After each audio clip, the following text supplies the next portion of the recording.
KBS 1라디오 뉴스레터 K. 안녕하세요. 뉴스레터 K 진행하는 전종철입니다. 2026년 병원년 설 명절 잘 보내고 계십니까?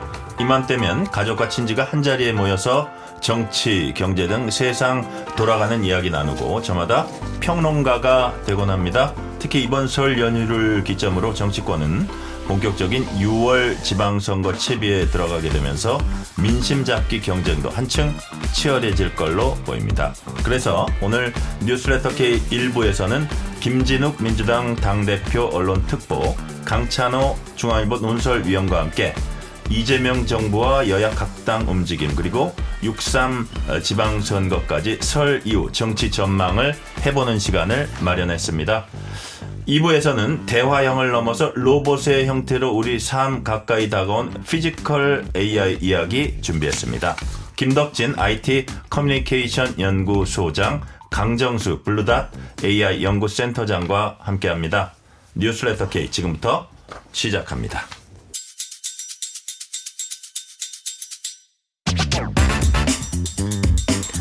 2026년 2월 16일 설 연휴에 보내드리는 뉴스레터 K 오늘 첫 번째 순서로 설 이후 정치 전망 해봅니다. 오늘 함께 하실 두 분입니다. 김진욱 민주당 당대표 언론특보, 강찬호 중앙일보 논설위원 나오셨습니다. 어서 오세요. 네, 안녕하십니까. 새해 복 많이 받으시고요. 아이고 새해 복 많이 받으십시오. 그리고 우리 김진욱 민주당 언론특보께는 새해 표 많이 받으세요. 라고 인사드리겠습니다. 감사합니다. 네. 새해 복 많이 받으십시오. 자, 덕담해 주셨고요. 오늘 토크는 사전 녹음한 것임을 알려드립니다. 민족 최대 명절 설입니다. 두 분이 보시기에 과거랑 비교하면 설 풍경이 이거는 좀 달라졌다. 김진욱 대변인 어떤 게 있습니까? 가장 크게 달라진 거는 용돈의 규모인 것 같아요. 세뱃돈. 네. 세뱃돈 예전에 저 어렸을 때는 10,000원이면은 정말 큰 돈을 받은 느낌이었는데. 큰 돈이었죠. 요즘에는 최소 단위가 10만 원 정도는 돼야 되지. 그래야 주는 사람도 손 부끄럽지 않고 받는 사람도 그래도 기본은 받았다. 이 정도 되는 것 같아요. 그만큼 물가가 올라서 그런 건지 아니면 우리의 어떤 소득 수준이 향상돼서 그런 건지 몰라도 어쨌든 가장 크게 달라진 건 세뱃돈 아닌가 저는 그렇게 봅니다. 그래서 제가 재미있는 통계를 오늘 그 신문 기사에서 봤는데 카카오페이에서 아마 조사한 것인데 아주 이 중학생 정도 되는 아이들에게 세뱃돈 얼마 받았냐 하니까 10만 원 받았다가 42%. 그래요. 예. 그 10명 중에 4명. 지금 세뱃돈 받는 우리 청소년 10명 중에 4명은 이미 10만 원대를 받고 있다는 얘기고요. 그래요. 그다음에 더 재미있는 여론조사는 적절한 세뱃돈의 규모가 어떻게 생각하냐 했더니 40대에서 60대는 5만 원이다. 이게 75%예요. 쉽게 말하면 이분들은 돈을 주는 분들이죠. 그렇죠. 반대로 돈을 받는 이제 세대인 10대. 세뱃돈의 적정 규모는 얼마인가 했더니 60%가 10만 원이라고 대표했습니다. 이것이 정말 진정한 세대 격차인 것 같고. 그러니까 이게 50대, 60대 이런 분들 완전 낀 세대가 돼버렸어요. 네. 저희는 10,000원 받고 이제는 10만 원을 줘야 되는. 옛날에 아주 어렸을 때는 500원 주는 분도 있었어요. 그렇죠. 500원. 1,000원, 2,000원이 보통이었고. 초등학생은 5,000원, 중학생 이상은 10,000원. 그러니까 저게 그때 당시에 단가였는데 많이 올랐어요. 많이 올랐어요. 우리 경제 규모도 컸고 물가도 올랐습니다. 자, 가족 친지들이 모이는 명절 민심의 바로미터다 이런 얘기들 많이 합니다. 이재명 정부 출범한 지 8개월이 됐습니다. 대통령마다 각기 이제 특징이 있는데, 자 먼저 김진욱 특보님께 물어볼게요. 이재명 대통령의 국정 철학, 국정 운영 특징 바로 이거다. 어떻게 파악하고 계십니까? 최근에 국무회의 보신 분들 뭐 다 기억하실 거고 또는 지난 연말에 있었던 그 새해에 각 기관의 업무 보고 이 모든 것들을 다 생중계로 국민들 앞에서 제대로 공개하고 그리고 그만큼 이제 준비하는 분들은 더 준비를 해야 되고 국민들께 소상하게 지금 현재의 국정이 어떤 방향으로 어떤 비전을 가지고 갈 것인가 하는 부분을 설명할 수 있게 하자라는 것이 아마 가장 큰 건데 요즘에는 이제 SNS도 굉장히 자주 하시잖아요. 그만큼 국민들께 직접 소통하고 직접 설명드리고 또 국민들의 의견을 생생하게 날 것으로 좀 청취하겠다 이런 생각을 많이 갖고 계신 것 같습니다. 네, 국민 직접 소통 이 부분 이제 강조를 해주셨는데 네. 강찬호 의원은 어떻게 보셨어요? 지지율 탄력성이 굉장히 높은 대통령이다. 그러니까 지지율에 각별히 신경을 쓰는 대통령이라는 게 이제 제 생각이고요. 네. 이재명 대통령을 이렇게 돌아보면은 본인의 지지율이 좀 깎여 나가는 듯한 어떤 흐름이 있을 때는 반드시 뭐라 그럴까 또 국민들이 볼 때 눈이 확 뜨이는 뭐 예를 들어 외교 성과라든가 뭐를 이렇게 내는 좀 이게 반응형 정치를 많이 해온 것 같습니다. 특히 그 외교 쪽이 그런 것 같아요. 무슨 뭐 조국 사면 뭐 이런 거 해가지고 떨어지면 또 외교 쪽에 뭐 대미 이번에 뭐 미국하고 뭐가 했다 이런 거 확 발표가 나오고 이런 식으로 해서 이제 그 지지율에 대해서 민감한데 좋게 평가하면은 이제 민심에 부응하는 정치이고 뭐 이걸 조금 이제 좀 정치적으로 해석한다면은 본인의 뭐 사법 리스크도 있고 하다 보니까 다른 대통령에 비해서 더 각별히 지지율에 좀 신경을 쓰는 좀 그런 측면이 있지 않나 네. 생각이 됩니다. 네. 이번 질문은 강찬호 의원께 먼저 드리면. 네. 그럼 이게 8개월 동안 보시면서 예. 이재명 대통령이 잘한 점, 성과 네. 이런 부분 뭐라고 보시는지 반대로 네. 좀 이거는 좀 잘못하고 있는 거 아닌가 뭐 각각 좀 얘기를 저는 해주세요. 야당 시절에 뭐 야당 대표 시절에 했던 거를 완전히 뒤집어 버린 게 참 잘한 게 많다고 보는데 대표적으로 원전이죠. 원전 신규 건설하겠다고 했지 않습니까? 또 그다음에 후쿠시마 오염수 그렇게 해갖고 단식까지 하신 분인데 제가 보니까 대통령 된 다음에 후쿠시마에 후자도 꺼낸 적이 없고 그 바로 그 핵심 거기에 대해서 문제를 제기해야 될 상대인 일본 총리하고는 역대 어느 대통령보다 친하게 지내시는 것 같아요. 그 죽창가가 원래 민주당의 이제 캐치프레이즈였는데 이재명 대통령의 손에는 드럼스틱이 들려 있었고 같이 드럼을 연주하는 이런 모습을 보였습니다. 그래서 저는 이런 부분은 야당 시절 자신을 배반하는 정치가 결국 이제 어떤 의미에서는 그건 잘하는 거예요. 대통령이기 때문에 잘하는 건데 이거 대표적으로 최근에 또 제가 아주 굉장히 높이 평가한 거는 보안수사권입니다. 보안수사권을 이제 본인이 갑자기 얘기를 하는데 이러는 거예요. 검사 2,000명 중에 나쁜 검사가 뭐 얼마나 있겠느냐. 보안수사권 이거 뭐 문제도 있겠지만 이게 예외적으로 좀 해줘야 되는 경우들이 있다. 아니 저는 이 얘기 들으니까 지금 이게 윤석열 전 대통령 얘기를 내가 듣고 있는 건가 싶을 정도거든요. 되게 지금 검찰 존치론자들 주장이 그거예요. 일부 검찰들의 검사들의 일탈을 가지고 국민이 반드시 가져야 될 또 하나의 우산을 아예 없애겠다는 거냐인데 대통령이 정확히 그 얘기를 하고 있는 거예요. 그래서 보니까 일부 지지층의 이제 반발에도 불구하고 했다는 건 굉장히 저는 높게 평가를 합니다. 그게 동시에 그런데 이제 바로 그 점이 또 이제 저는 문제를 지적하고 있는데 그렇다면 이런 것들에 대해서는 국민한테 설명을 해야 돼요. 내가 왜 말을 바꿨는가 또는 내가 과거에 한 말과 왜 내가 다르게 행동하는가에 대해서는 해명을 하거나 거기에 대한 비판을 또 이제 어느 정도 인정을 하는 이런 모습이 좀 필요하다고 보는데 그런 것들이 없어요. 그러니까 예를 들어 대표적으로 이런 건데 대통령이 검사들이 말도 안 되는 기소를 해가지고 억울한 국민이 고통받는 이런 경우가 너무 많다. 앞으로 1심에서 무죄가 나면 항소 포기 그냥 다 해라. 이랬지 않습니까? 근데 지금 김건희 여사 1심에서 지금 도이치, 주가 명태균, 이거 무죄 났는데. 항소 포기 할 거냐 이거죠. 안 하잖아요. 특검 한다고 했지 않습니까? 그리고 지금 뭐 김건희 특검 그 관련 또 여러분들 줄줄이 다 지금 공소기각이나 무죄 나는데 이것도 전혀 수긍하지 못하겠다면서 민주당이 임명한 특검이 지금 하겠다는 겁니다. 이거 이재명 대통령하고 정면 배치되는 거 아닙니까? 이런 것들에 대해서는 제가 굳이 이것이 왜 문제가 되는지 설명하지 않아도 국민 여러분이 아실 겁니다. 1심만 갖고 상소 포기 무조건 하라는 건 말이 안 되는 거죠. 1심 판사가 무슨 솔로몬이고 하나님입니까? 무오리가 아니죠. 그러니까 이런 것인데 저는 이런 게 대통령이 결단력 있게 실용정책 추구하는 거 높이 평가합니다. 자, 그런데 그런 과정에서 본인이 그렇게 과거에 정치적으로 막 하는 말 이런 것들에 대해서는 이제 좀 책임을 지시고 앞으로는 좀 그렇게 스스로 나중에 부메랑이 될 수 있는 말들은 이제 좀 자제하시는 게 또는 거기에 대해서는 사과하고 인정하시는 게 어떤가 생각합니다. 자, 김진욱 특보님께서는 성과, 잘한 점, 그다음에 아쉬운 점 함께 좀 얘기해 주세요. 일단 잘한 점을 먼저 꼽으라면 12.3 비상계엄이라는 내란 사태 이 부분을 극복하기 위해서 만들어진 정부다 해도 과언이 아니기 때문에 그런 점에 대해서 지금 무너진 헌정질서 바로 세우고 또 그 부분을 대한민국의 민주주의 회복력이 이렇게 뛰어나다라는 걸 지금 보여주고 있는 외교 이런 부분도 굉장히 잘했다. 특히 올해 시작되자마자 중국의 시진핑 주석 만나고 또 다카이치 일본 총리 만나면서 굉장히 실용주의적인 측면을 많이 보여준 측면 이런 부분 잘했다 보고요. 하나만 더 이제 경제적인 측면을 말씀을 드리면 작년에 대통령이 이제 이재명 정부가 출범할 때 코스피 지수가 2,700 정도에서 시작했습니다. 그게 지금 5,000은 이미 넘었고 네. 지난주에는 장중이지만 5,500까지도 찍었던 그런 상황들이 있었다. 그렇다면은 지금 대한민국의 성장 동력을 확보해 나가고 있는 그런 측면에서는 굉장히 긍정적인 역할을 해내고 있다. 이렇게 평가 좀 하실 수 있을 것 같고요. 한 가지 좀 아쉬운 점을 좀 말씀드린다면 저는 대통령의 밤 못 이루는 밤이라는 말이 나올 정도로 가장 많이 생각하고 계시는 게 부동산 시장의 안정화 이 네. 부분인데 이 부분은 조금 더 성과를 내야 된다. 지금 많은 그 국민들께서 여전히 부동산에 대한 걱정이 있으시고 네. 이 부분을 어떻게 정부가 풀어낼 것인가. 역대 정부가 쉬운 상황이었으면 이미 다 풀렸겠죠. 네, 그렇지 네. 않았기 때문에 못 풀고 있는데 이재명 정부는 어떻게 풀 것인가라는 것을 지금 지켜보고 있다. 그 점에 대해서 이번에 이제 뭐 부동산 시장의 불법 행위 근절을 위해서 부동산 감독원 설치 뭐 이런 것들을 지금 법안으로 내놓고 있는데 조금 더 속도를 높여야 할 필요가 있다. 뭐 이 정도 말씀드리고 싶습니다. 네. 이번엔 여야 정치권으로 가봅니다. 먼저 정청래 민주당 대표입니다.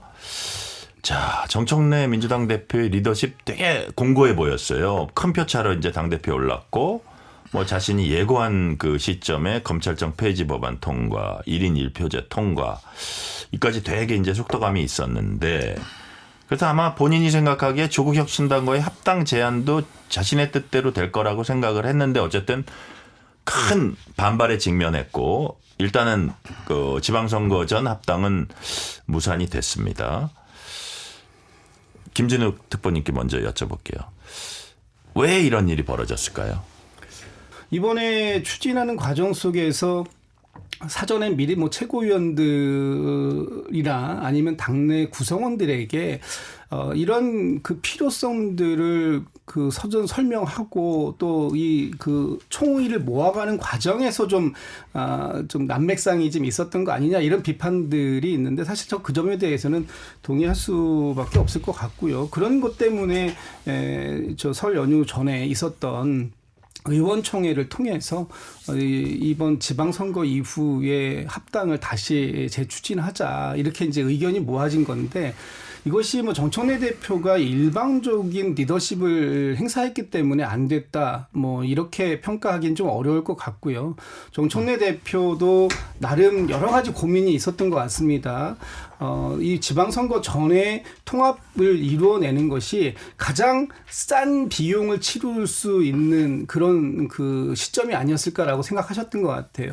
지방선거를 치르게 돼서 경쟁적으로 치르게 되면 그 당시에 생길 이 감정의 골, 뭐 여러 가지 또 이 그 지분 문제 이런 것들 또 총선이나 대선 앞두고 하기엔 너무나 좀 커지는 문제들이 있기 때문에 이번 지방선거 전에 이재명 정부의 어떤 그 이 성공 이 목표가 같다면 그렇다면 양측이 상당히 많은 부분들을 접고서라도 통합하고 그래서 더 크게 승리할 수 있는 기틀을 마련해 보자라는 부분에 대한 어떤 그 진정성은 충분히 인정받았다고 보는데 다만 이 과정을 추진해 가는 과정이 너무나 좀 독선적으로 보이게 됐던 그런 부분들 이 부분에 대해서는 정청래 대표도 사과까지 할 만큼 네. 충분히 당내에서의 소통은 좀 더 있었으면 좋았을 텐데라는 아쉬움이 남는 부분입니다. 강찬호 의원께는 똑같은 질문 이렇게 한번 드려볼게요. 이게 단순히 정청래 대표의 어떤 리더십이라든지 일을 진행하는 어떤 그 테크닉의 문제인지 아니면 만약에 이 한 가지 일만 있었다면 이렇게까지 반발을 안 했을 텐데 생각을 좀 달리하는 측에서는 지금까지 쌓인 여러 가지들을 그 머릿속에 넣어뒀다가 강한 반발이 나오지 않았나 이런 생각을 할 수 있는데 이게 크게 봐서 친정청래와 그렇지 않은 뭐 친명이라는 표현을 쓰고 여러 가지 표현을 쓸 수 있는데 세력 간의 다툼이다 이런 관점에서 보세요. 그럼요. 그 분석이 맞는 거죠. 지금 테크닉 갖고서 일을 너 뭐 기본적으로 요리는 잘하는데 왜 이렇게 막 여기저기 국물 쏟고 뭐 여기 튀니 뭐 이런 걸 가지고 그 요리 잘하는 사람의 본질적인 문제를 탓하지 않습니다. 테크닉이 아니고 그동안 정청래 대표의 행보를 보면 작년 8월에 그 당권을 잡은 이래 여러 가지 사안에서 대통령이 뭔가 돋보이고 대통령이 뭔가 하는 상황마다 뭔가 다른 그 당의 다른 어떤 것들을 꺼내가지고 뉴스를 바꿔버리는 일들이 막 있었지 않습니까? 네네. 그러다가 결국 1인 1표도 지금 2번이나 지금 이제 이 시도를 한 끝에 됐는데 그 1인 1표도 언제 처음에 시작했나요? 대통령이 딱 해외 순방 가서 정 대표가 이제 공항 가서 영접하고 돌아오자마자 바로 그거를 투표라는 식으로 부의를 했다가 이게 왜 투표가 되냐 요건이 안 된다고 하니까 갑자기 또 여론조사라는 형식으로 바꿔가지고 했는데 네. 나중에 보니까는 뭐 당당률이 15% 정도밖에 안 되는데 거기서 뭐 80몇 프로가 찬성하니까 이건 1인 1표제 해야 된다는 식으로 했다가 결국은 중앙위원회에서 되치기 당해가지고서는 크게 반발을 샀지 않습니까? 네. 그런데 그러면 일사부재리를 끝내야 되는데 그걸 다시 또 그 본인 쪽을 따르는 최고위원들이 2대1로 더 많이 당선되는 보궐선거 결과가 나오자 또 1인 1표제 또 추진하겠다 해가지고 결국 이제 이번에는 본인이 또 직접 투표하지 않은 미투표자한테는 막 전화까지 걸어서 사실상 뭐 겉으로는 투표하라는 얘기지만 사실상은 찬성 표를 던지라 이런 압박으로 들리는 이런 캠페인까지 펼쳐 이런 의혹을 받으면서까지 관철을 시키지 않습니까? 이런 와중에 1인 1표제보다도 더 크게 이제 사실 당의 DNA 자체를 바꿀 수도 있는 큰 문제, 합당하는 문제를 자기 당 식구들 특히 지도부 멤버들하고는 지금 전혀 얘기를 하지 않고 네. 오히려 반대, 일단 상대당 거기는 지금 미리 다 알았다는 거 아니겠습니까? 그래놓고서 갑자기 1월 19일 날, 1월 22일 날이죠. 그렇게 폭탄 선언하면서 던지니까 20분 전에 던졌다는데 20분 전에 던진 게 아니고요. 그냥 그렇게 던지고 하려고 하니까 이제 친명계 의원들이 반발하면서 20분간 논쟁이 벌어진 거지. 그걸 20분 전에 던진 것도 아니라는 그런 지적이 나온 정도예요. 자, 그러면 이 본질은 무엇이냐? 지금 오죽하면 정조준 연합의 지금 기획이었다는 얘기가 나오지 않습니까? 정청래, 조국 그리고 김어준 밖에서 이제 유튜버로서 굉장히 영향력 큰 김어준 씨가 계속 합당론을 띄우고 정조준 연합이 어디를 겨냥한 건가요? 그것이 이제 친명 세력과 이재명 대통령을 겨냥해서 당권 8월달에 당권을 지금 갖고 오겠다는 전체 기획이고 더 놀라운 것은 여기에 유시민 씨까지 참전을 해가지고 조국이 지금 대통령이 되면 빨리 지금 합쳐야 된다. 이거 친명들이 들으면 말입니다. 조국이 민주당 들어와서 이 사람이 민주당 대선 후보 돼야 된다. 이런 얘기로밖에 안 들린단 말입니다. 그러니까 더 난리가 난 거고 가만히 근데 조국 풀어달라고 막 열심히 노력하신 분이 누구지? 문재인 대통령 아닙니까? 작년 광복절 특사 해야 된다고 우상호 정무수석 내려왔을 때 막 대놓고 얘기하고 다 또 언론에 나가게 하고 그러니까 이 모든 걸 보니까는 야 아까 정조준 플러스 여기에 문재인 유시민까지 다 있으니까 야 이거 뭐야 구주류 옛날 친노 친문 586 이 사람들이 똘똘 뭉쳐가지고 정청래 대표 앞세워서 조국 끌어들여가지고 결국 8월 당권 먹고 차기 대권 후보는 조국 내세우고 이러지 않은 거 아니야? 이렇게 되면 2년 뒤 총선 때 친명과 이재명 대통령 뭐가 되는 거야? 이렇게 되는 이런 것까지 연결되다 보니까 이게 죽자사자 싸움이 되고 엄청난 전쟁이 된 겁니다. 그래서 급기야는 결국 이것이 제일 또 눈에 띄는 것이 합당 자체의 어떤 그 이슈보다는 특검 이슈로 이제 이것이 연결이 되는데 네. 사실 특검하고 합당은 그 자체는 연결이 안 되죠. 근데 연결이 돼버렸어요. 왜 연결이 됐느냐면 합당을 추진하는 정청래 대표가 이재명 대통령을 굉장히 해롭게 한 그런 변호사를 어떻게 이재명 정부의 아주 제일 중요한 그 핵심적인 자리라고 할 수 있는 특검에 임명하느냐 이걸로 연명되면서 네. 정청래 대표의 속내가 드러났다. 합당은 이쯤에서 멈춰야 된다. 바로 특검 문제가 합당으로 연결돼 버린 겁니다. 이런 것을 볼 때는 친명 세력 그리고 나아가서는 청와대 대통령실의 불편한 기류까지 다 하나로 똘똘 뭉쳐서 결국 정청래 대표의 합당 시도가 무산되는데 역할을 네. 하게 됐다. 이렇게 보는 것이죠. 자, 그러니까 친명 세력이 똘똘 뭉쳐서 정청래 대표의 어떤 시도를 못하겠다. 네. 제동을 걸었다. 그렇게 볼 수밖에 없습니다. 근데 이 부분은 김진욱 특보님 어떻게 보세요? 이번 합당 무산으로 정청래 대표 리더십에 타격을 받다 이런 얘기를 언론들이 이제 쉽게 합니다. 하는데 그렇게 볼 수도 있고 반면에 일단은 멈췄지만 지방선거 후에 보니까 합당 추진은 어느 시점이든 할 거기 때문에 그렇게 리더십 상처받은 거 별로 없다. 그래서 오히려 좀 어떤 당의 헤게모니 이게 향후 주도권을 향한 어떤 싸움이 더 앞으로 치열해질 뿐이다. 이런 전망도 있어요. 이런 분석은 어떻게 보세요? 저는 리더십에 약간의 손상이 있었다. 그 부분은 동의합니다. 왜냐하면 대표가 뭔가 아젠다를 던졌을 때 그 아젠다가 네. 중간에 꺾여 나갔다라고 한다면 그 부분에 대해서는 대표에게 책임이 있는 것이고 그 책임을 최고위원들, 당의 구성원들, 당원들 물을 수 있죠. 그렇기 때문에 어느 정도의 리더십의 손상은 불가피했다라고 보지만 실제 그러면 정청래 대표가 그 지방선거를 지휘할 수 없을 정도의 리더십이냐? 저는 그렇게 보지는 않습니다. 네. 지금 지방선거 승리를 위해서 당에서 뭐 정청래 대표와 좀 소위 이 주류라고 하는 분들 또는 비주류라고 하는 분들, 저희 뭐 비주류라고 보지도 않지만 그분들의 목표는 어쨌든 이재명 정부의 성공이다라는 것에 아무도 이견을 달질 않아요. 소위 친명이라고 불리우는 분들도 이번 지방선거는 무조건 이겨야 된다. 그래서 이재명 정부의 첫 선거에서 힘을 받아야 된다라는 것에 동의를 하고 있기 때문에 그러면 정청래 대표 체제에서의 지방선거 이 부분은 그냥 간다라고 보는 것이고요. 정청래 대표가 지방선거를 만약에 대승을 이끈다라고 한다면 바로 이어지는 8월 지방선거는 사실 결과를 모르겠다.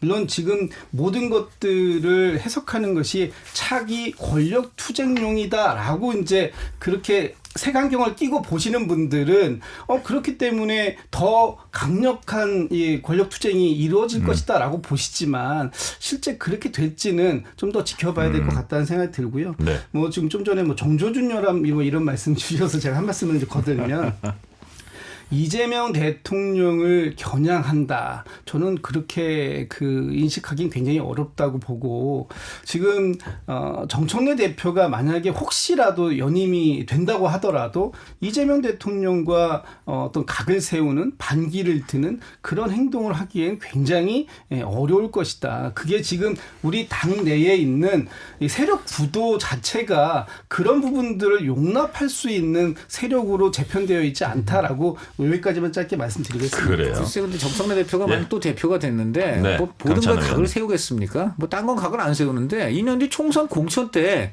그때 각을 정말 안 세울까요? 아니면 각까지는 아니더라도 그 대표인데 대표 공천권 갖고 있는데 그 대통령 뜻이 어떤지 하고 이게 과연 충돌이 안 일어날까요? 네. 그러니까 이제 그런 것 때문에 그 뭐 표면적인 그런 각을 세우고 하는 문제가 아니라 공천권이라는 정대 서로 간에 양보하기 힘든 엄청난 권력을 놓고 다투는 측면에서는 당연히 갈등이 있고 그렇기 때문에 일부 친명들 같은 경우는 그런 좀 극단적인 소리긴 하지만 만약에 정청래 대표 정말 연임되면 분당한다.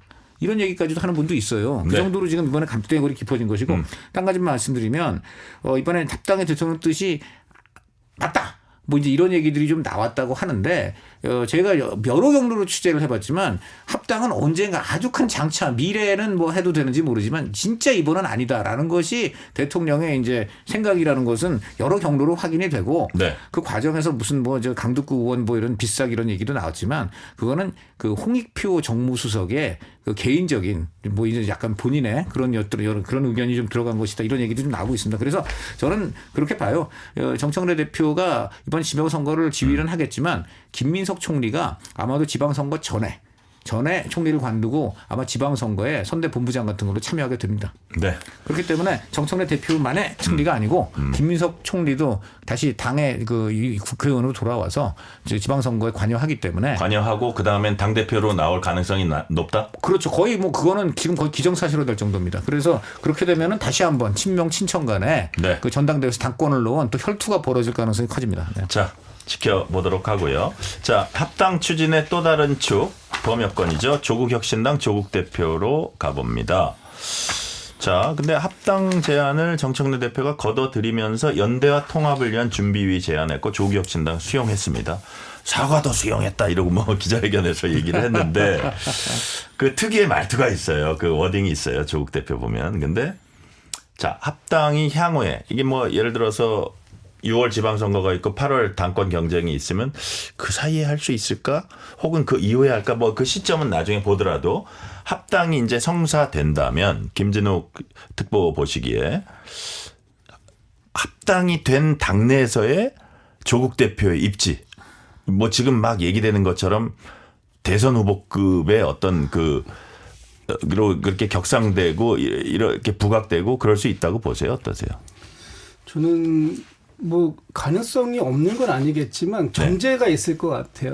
그 어떤 전제냐 하면 조국 대표께서 이번 6월 지방선거 또는 재보궐선거 여기에서 어떤 성과를 내시냐가 제일 중요할 것 같습니다. 지금 맞습니다. 많은 맞는 분들이 말씀이에요. 그 예측하시기에는 광역단체장으로는 안 나갈 것이다. 다시 재보궐선거에 출마해서 배지를 달고 국회에 다시 입성하는 것. 그렇게 된다면 저는 뭐 배지를 달고 있는 달게 되는 조국 대표라면 저는 좀 가능성이 상당히 크게 열릴 수 있다고 봅니다. 그러나 만약에 거기서 실패한다고 한다면 그러면 이제 또 다른 쪽으로 그림이 바뀔 수밖에 없는 네. 그러니까 주도권을 어떻게 확보해 낼 것인가 하는 부분에 대해서 고민이 많으실 텐데 일단 그 결과가 지금 당장 저희는 뭐 알 수가 없는 것이기 때문에 6월 지방선거 결과를 봐야 네. 앞으로 향후 그 당 내에서의 역할 이런 부분들을 정리해 볼 수 있을 것 같아요. 자, 강찬호 위원님. 네. 어디로 출마할 것 같아요? 사실 그 합당 논의 과정에서는 네. 전북 지역에서 굉장히 불안하다고 이제 호소하는 민주당 분들이 많았어요. 왜 그러냐면 지금 전북에 군산이 이제 비게 되거든요. 예, 신영대 의원이 이제 이번에 판결 때문에 지역구가 빕니다. 여기 지금 괴담이 돌기 시작했습니다. 정선우 대표가 합당하면서 네. 지지율 2%짜리 당한테 그 많게는 20%까지도 공천 주는 거 아니냐. 그리고 특히 광역단체장 하나 또 주는 거 아니냐. 그러니까 거기는 막 지금 전북 얘기가 막 전북지사 얘기나 세종시장 얘기가 돌고 네. 또 그다음 조국 본인은 반드시 이번에 이제 국회에 입성을 해야 본인의 꿈인 또 이 친문계들의 꿈인 하여간 조국 민주당 대선 후보 여기화가 되기 때문에 거기에 지금 가장 손쉽고도 안전하게 당선될 수 있는 것이 바로 군산 아니겠느냐. 그러니까 군산을 더군다나 지금 전략공천 지역으로 지정해 놨거든요. 네. 그래서 원래 거기에 지금 굉장히 좀 출마 의혹을 불태우고 있던 김우겸 새만금 청장이 최근 얘기 들어보니까는 전략공천으로 지정돼 가지고 네. 내가 뭐 지금 뭐 거기 출마를 이렇게 얘기할 지금 계제가 아니다 해서 좀 한 발 빼는 양상까지 보이고 있다는 얘기가 돌면서 민심은 더 흉흉해졌습니다. 그래요. 그런 거 이런 것들이 지금 합당해서 결국은 굉장히 그 반발이 더 커지게 된 요인이 된 거죠. 이걸 뒤집어 본다면 지금 김진욱 특보 말씀이 정말 맞는 겁니다. 결국은 조국 대표는 이제는 다시 그 민주당에 기대는 게 아니고 본인의 어떤 능력과 본인의 그 득표력으로 갱생해야 됩니다. 그래서 배지를 달게 되면 당연히 또 우뚝 쓸 수 있다. 그러니까 이준석 대표도 보세요. 이준석 대표도 어쨌든 그 윤석열 대통령이 마음에 안 든다고 내쳐가지고 이제 그야말로 광야에 내몰렸지만 어쨌든 간에 각종 논란은 많고 뭐 이제 뭐 호불호도 많지만 어쨌든 본인이 지역구에서 당선됐지 않습니까? 그렇기 때문에 뭐 조그만 정당이지만 지금 보수 일각에서 존재감을 갖는 것이고요. 결국 이 조국 대표도 이준석 같은 그러한 모델로 본인의 능력으로 당선이 돼야지 무슨 이렇게 지금 굉장히 누가 봐도 이게 당보다는 개파의 이익이 우선된 듯한 느낌의 이런 그 정치공학적인 합당 이걸 통한 어떤 그 어부지리 이걸로는 저는 그 애초에 현실이 실현 불가능한 이야기입니다. 네. 자, 장동혁 국민의힘 대표로 이번엔 가봅니다. 자, 어느 시점에 좀 중도 확장 노선 이렇게 내놓을지 뭐 이렇게 얘기들이 많은데 아직 그렇지 못하는 평가가 많습니다. 달라진 입장이 나올까요?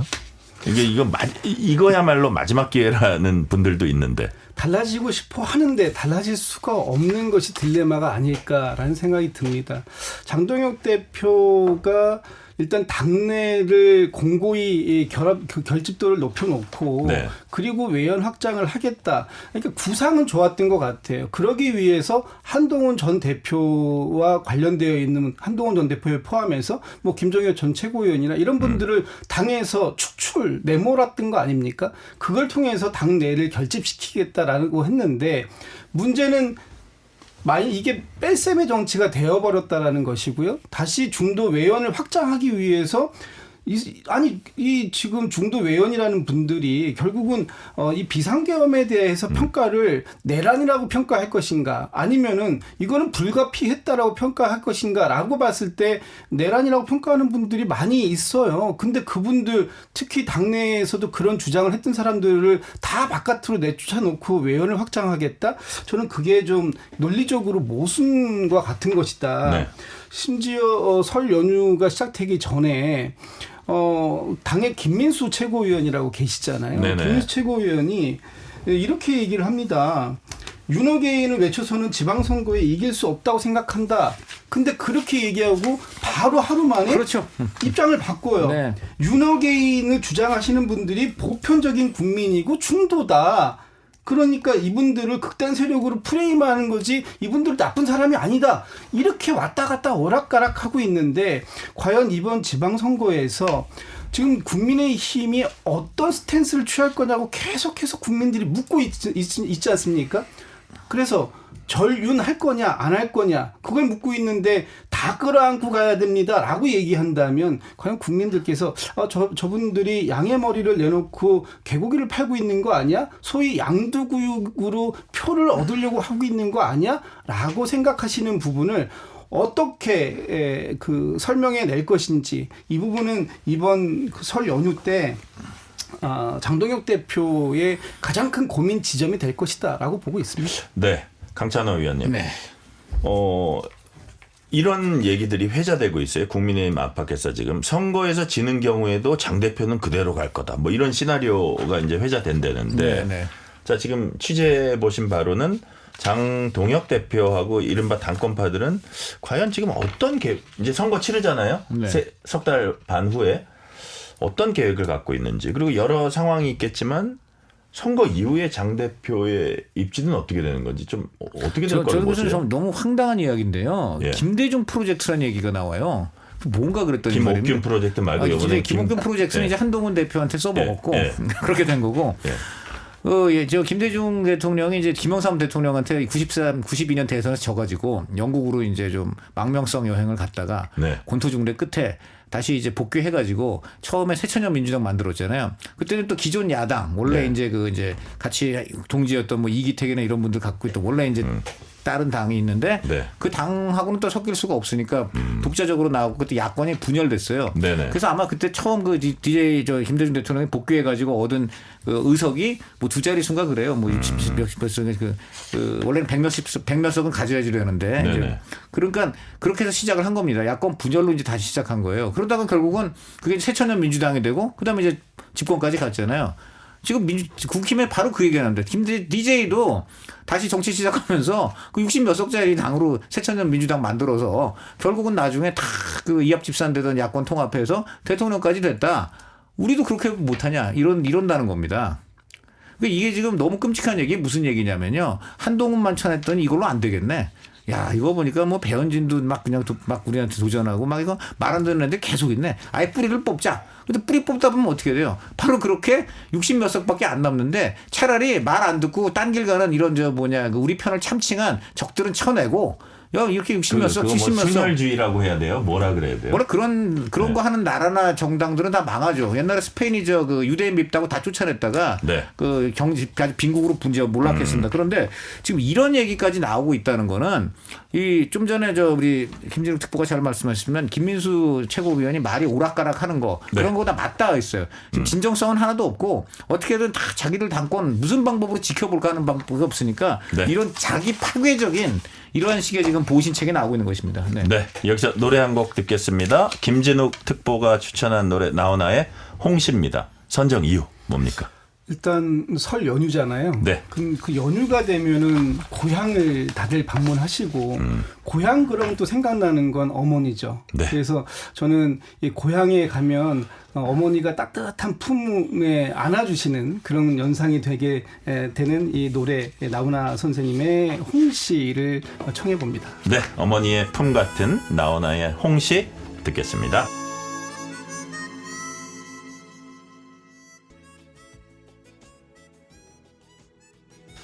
(2026년 2월 16일에) 보내드리는 뉴스레터 K 김진욱 민주당 당대표 언론특보 강찬호 중앙일보 논설위원과 설 이후 정치 전망 얘기 나누고 있습니다. 우리가 지금 얘기를 나누다 보니까 시간이 생각보다 조금 흘러서 이준석 대표 얘기는 짧게. 자, 이준석 대표 지금 소수정당에서 지방선거 치러야 합니다. 아마 좀 일정 부분 한계가 있을 거고요. 그래서 마음속에는 아무래도 좀 보수 본류라 그래야 되나 제1야당으로 지금 돌아가고 싶다 이런 생각도 있을 텐데 그러려면 국민의힘의 상황이 중요할 겁니다. 그렇죠. 자, 그 가능성은 어떻게 보시는지 이건 짧게 한 말씀해 주세요. 이준석 대표가 그 의원님. 장동혁 그 대표 단식할 때는 찾아가서 격려를 하는 등 연대 네. 가능성을 내비쳤지만 네. 자, 그 단식의 엔딩을 박근혜 대통령의 만류 이런 걸로 하고 이후에 한동훈 제명 등 상식적인 중도적인 보수가 용납할 수 없는 행동들을 하게 되면서 이준석 대표가 이런 당하고는 우리가 지금 연대할 수 없다 했거든요. 네. 저는 아주 그건 뭐 맞는 당연한 선택이라고 보고요. 그래서 지금 또 하나 지금 이준석 대표가 승부수로 지금 선택한 게 전환길 씨랑 부정선거 지금 이제 맞짱 토론하겠다는 네네. 거잖아요. 전 이거는 상당히 좀 흥행이 될 것 같아요. 그래요. 왜냐하면 부정선거라는 게 상식적 중도적인 그 보수한테는 발목 잡는 이슈였거든요. 결국 이준석 대표가 이 정말 너무 극단적인 주장을 하는 그래서 이제 보수가 어떻게 앞으로 나아가지 못하게 하는 세력과 그 상식 중도적인 보수를 떨궈내는 네. 그런 역할을 만약 해낸다면 저는 하나의 모멘텀이 이걸로 좀 만들어지지 않을까 생각합니다. 네. 자, 부정선거 끝장 토론. 이게 25일로 제가 알고 있는데, 자, 김진욱 특보는 어떻게 보세요? 저도 뭐 흥행은 될 것 같아요. 그래요? 그런데 문제는 이게 흥행의 결과가 일회성 이벤트로 끝날 가능성이 매우 높다. 우리 국민들께서 여기에서 누군가가 이겼다고 해가지고 그 부분이 오랫동안 이 효과를 바라기는 좀 어려울 것 같고요. 네. 지금 뭐 저기 그 위원님께서 잘 말씀 주셨는데 지금 이준석 대표가 어떻게 보면 지금 이 국면에서 헤쳐나갈 길이 별로 잘 안 보이는 것 같아요. 왜냐하면 보수 대연합을 해야지 본인의 운신의 폭도 넓어지는데 지금 국민의힘의 변화를 기대했지만 국민의힘의 변화가 없는 상태에서의 연합이 불가능하다. 그렇다면은 지금의 요 아주 작은 몸짓의 그 개혁신당이 더 커지는 계기를 만들기는 지방선거에서 자력으로는 좀 어렵지 않을까. 그런 측면에서 봤을 때 네. 이번 지방선거에서 뭐 이준석 대표의 역할을 크게 기대하기는 좀 힘들지 않을까라고 이제 조심스럽게 전망해 봅니다. 네.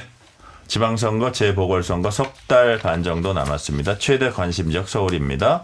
민주당은 정원호, 박주민, 박홍근, 전현희, 서영교 등 국민의힘 오세훈, 나경원, 신동욱, 윤희숙 전 의원 등 거론되고 있습니다.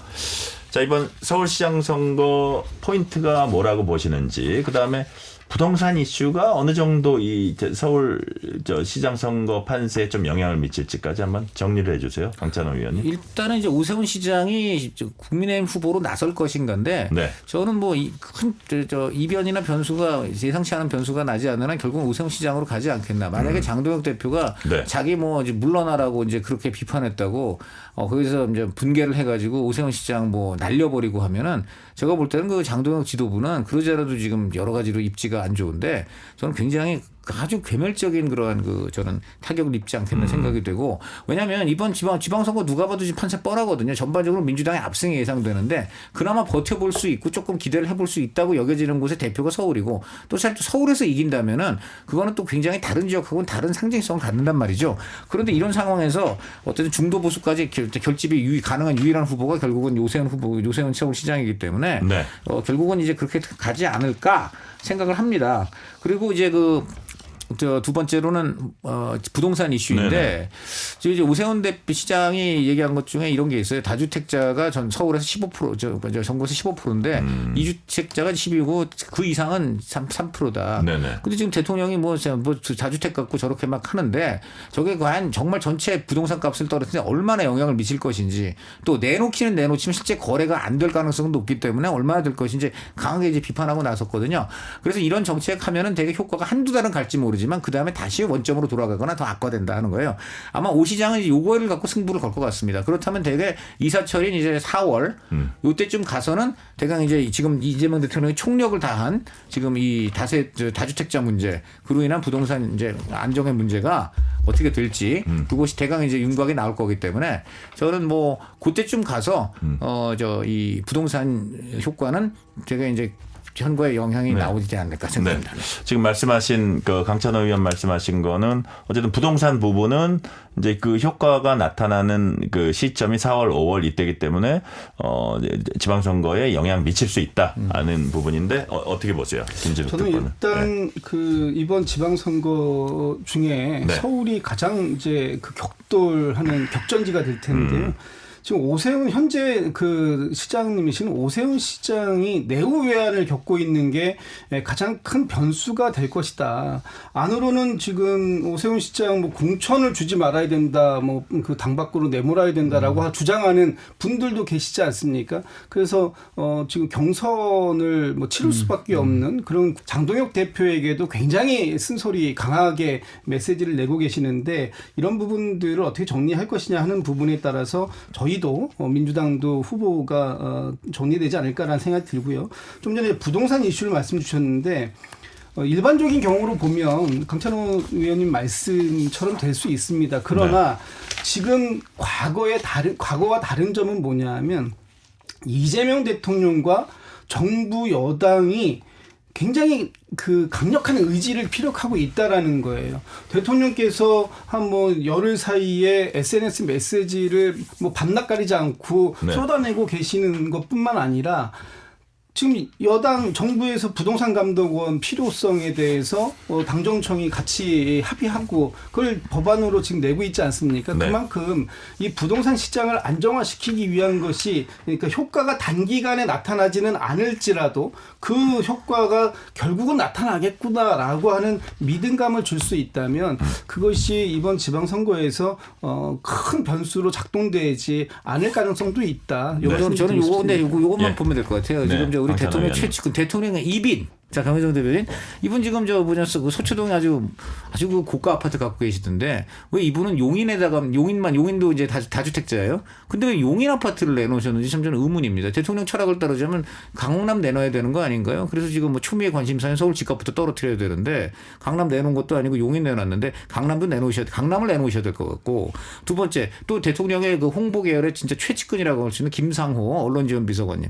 이분은 강남 대치동에 무려 다세대주택 6채를 갖고 계시고 구이동에 또 아파트가 있는데 대치동 다주택 내놓긴 하셨어요.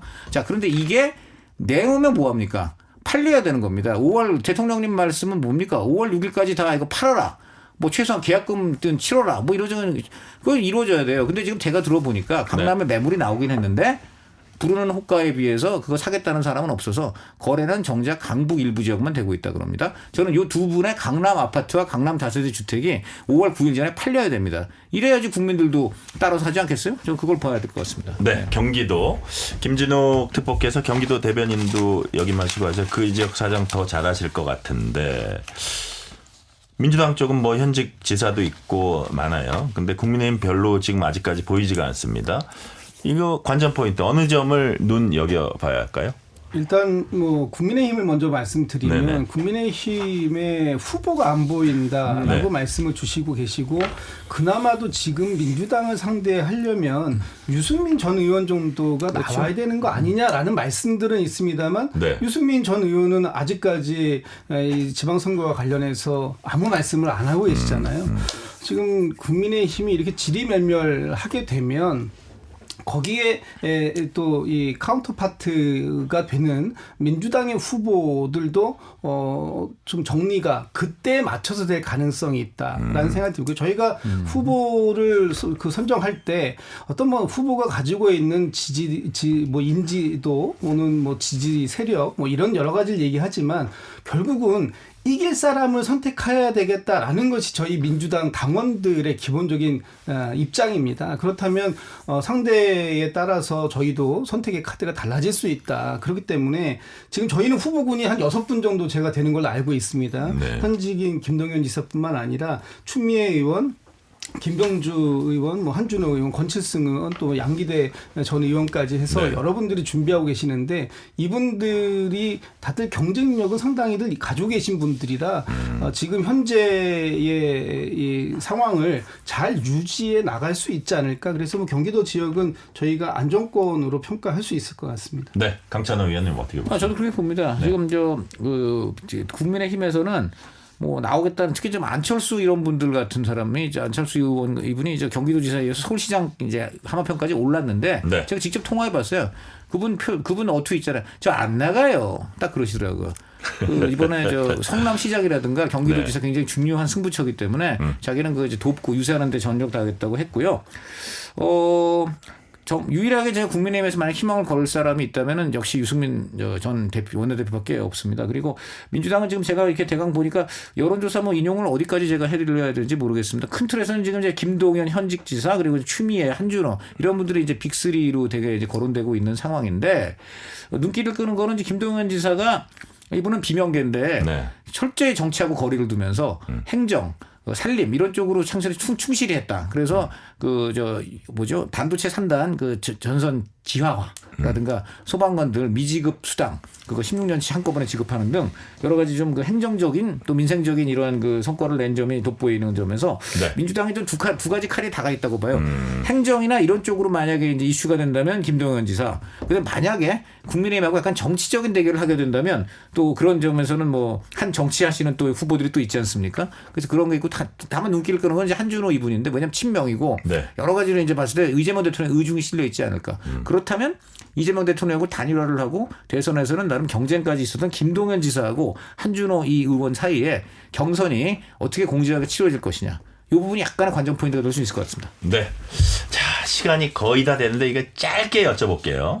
대구를 잠시 언급을 해야 될 것 같아서 최근에 이제 이진숙 전 방통위원장 가세했고 사실 대구 시장이냐 아니면 대구의 지역구냐 한동훈 전 대표가 어디로 가냐 이게 이제 관심인데 그렇죠. 다 연동돼 있습니다. 그런 부분 어떻게 보신 먼저 강찬호 의원님 짤막하게 한 말씀 해주세요. 간단히 말씀드리면 이제 주호영, 추경호 두 분이 이제 출마 가능성이 있고요. 본인들도 네. 공언을 한 상태입니다. 따라서 이 두 분 중에 한 분이 경선에서 이겨가지고 네. 나가게 되면 결국 대구 수성갑이나 대구 달성이 이제 비게 되죠.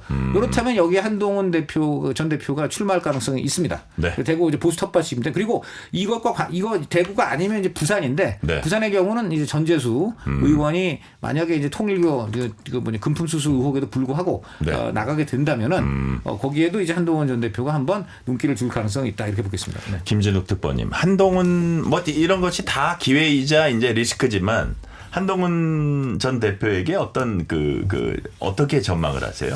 저는 한동훈 전 대표 출마 일단 할 것 같습니다. 네. 지역은 뭐 최종적으로 어디가 될지는 잘 모르겠습니다만 이분 성정에 가만히 계실 분은 아니실 것 네. 같고요. 또 가만히 있어서는 분명히 기회 없고 잊혀질 것이고 국민의힘에 지금 그에서 생겼던 본인의 팬덤을 유지하기가 어렵기 때문에 무조건 출마를 할 것이다라고 저는 개인적으로 예측하고요. 네.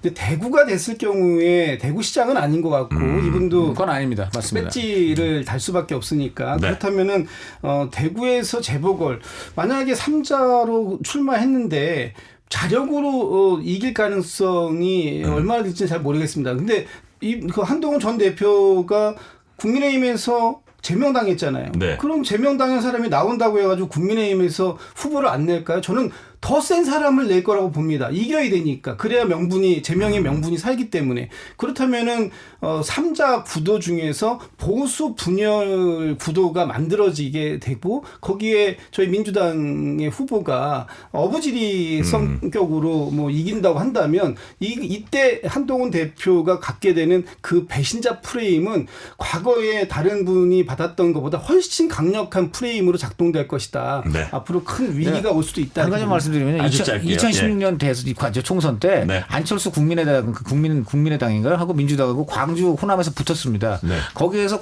두 당이 야권이 분열해서 총선했지만 한나라당 내지 그때 새누리당인가 당선된 데 하나도 없었습니다. 그러니까 이번에 물론 뭐 논리상으로는 민주당의 어부질이 모르겠습니다. 김부겸 정도 되는 분이 나와서 한다면 모르겠지만 그분은 시장 쪽인 얘기가 있고 네. 아마 한동훈 대표 그건 볼 거예요. 뭐 민주당의 어부질이 되는 지역까지는 안 나올 것이고 뭐 아무리 그래도 민주당 자체는 당선 가능성이 거의 없는 네. 분열이 돼도 그런 데를 점찍지 않을까 싶습니다. 네. 네, 설 이후 정치 전망 지금까지 잘 해봤고요. 마지막으로 강찬호 중앙일보 논설위원께서 추천 네. 꼭 하나 해주시겠습니다. 네, 제가 중학생 때부터 좋아했던 사이먼 앤 가펑클 좀 연식이 되시는 분들이 좋아하시는 그럼요. 미국의 포크 그룹인데요. 네. 70년도에 그분이 그 두 듀오가 마지막으로 내놓은 앨범이 빅히트를 냈습니다. 브리지 오브 트러블드 워터인데 그렇죠. 우리나라에서는 브리지 오브 트러블드 워터가 이제 가장 인기가 있죠. 험한 세상의 다리가 돼요. 그런데 그 앨범에 보면 보석 같은 곡들이 사실 많이 있습니다. 그래요. 그 보석 같은 곡들 중에 Keep the Customer Satisfied라는 노래를 오늘 골랐습니다. 그래요. 우리나라 말로 번역하면 늘 고객을 만족시켜라. 쉽게 말하면 고객 만족이 최고다 이건데 지금 우리 정치권이 고객을 망각하고 당권, 공천권 가지고 네. 자기들끼리 싸우느라고 날밤을 새웁니다. 제발 다시 커스터머, 우리 저 정치권의 커스터머인 우리 국민을 좀 생각하시라. 그분을 만족시키는 것에 좀 집중해달라. 그래서 Keep the Customer Satisfied라는 곡을 골랐습니다. 네. 지금까지 김진욱 민주당 당대표 언론특보, 강찬호 중앙일보 논설위원이었습니다. 오늘 말씀 감사합니다. 네, 새해 복 많이 감사합니다. 받으십시오. 새해 복 많이 받으십시오. 사이먼 앤 가펑클 노래 들으면서 1부 마무리합니다. 잠시 후 2부에서 뵙겠습니다.